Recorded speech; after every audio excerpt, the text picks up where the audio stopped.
जब गोपियां ये सारी बातें कर रही हैं कि देखो सबको सुविधा प्राप्त है, हमें ये सुविधा प्राप्त नहीं हो रही, और गोपियां ये बोल रही हैं कि जो जो पक्षी है वो स्वाभाविक रूप से ध्यान लगा रही है, वो स्वाभाविक रूप से ध्यान लगा रही है, लेकिन गोपियां कह रही है हमारा ध्यान भी नहीं लग रहा स्वाभाविक रूप से, ऐसा मन में सोच रही है। वो ह्यूमिलिटी है ना, विनम्रता है।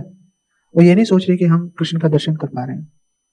तो एक स्वाभाविक विनम्रता के चलते, दीनता के चलते उनके हृदय में ये भावना आ रही है कि हम कितने असहाय हैं।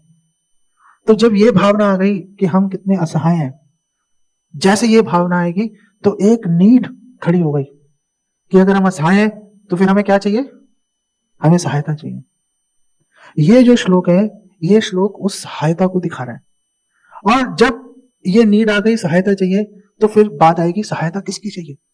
सहायता एक भक्त की चाहिए, वो भक्त जो भगवान कृष्ण के प्रेम में, भगवान कृष्ण की सेवा में पूरी तरह रत है। इसीलिए श्रीमती राधा रानी ने अचानक, वो वेणु गीत चल रहा है, अचानक बीच में ये श्लोक आ गया। पहले के 17 श्लोक पढ़ोगे कुछ और चल रहा है, और अचानक से 18वां श्लोक आ जाता है भागवत में, जहां पे कि श्रीमती राधा रानी ग्लोरीफाई कर रही हैं गिरिराज गोवर्धन को। तो ये जो श्लोक है, ये शरणागति का श्लोक है।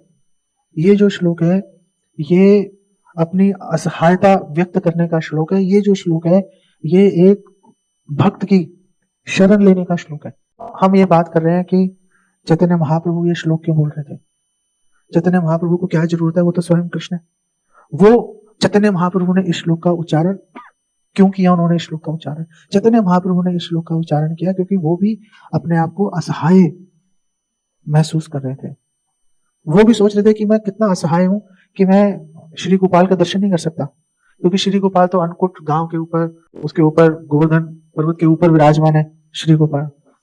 और चैतन्य महाप्रभु ये सोच रहे हैं कि मैं गोवर्धन पे कैसे चढ़ सकता हूँ, मैं गोवर्धन को पाँव नहीं लगा सकता।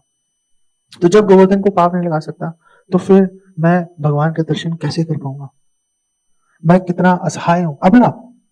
अबला शब्द बहुत ही महत्वपूर्ण है, बहुत ही महत्वपूर्ण है अबला शब्द।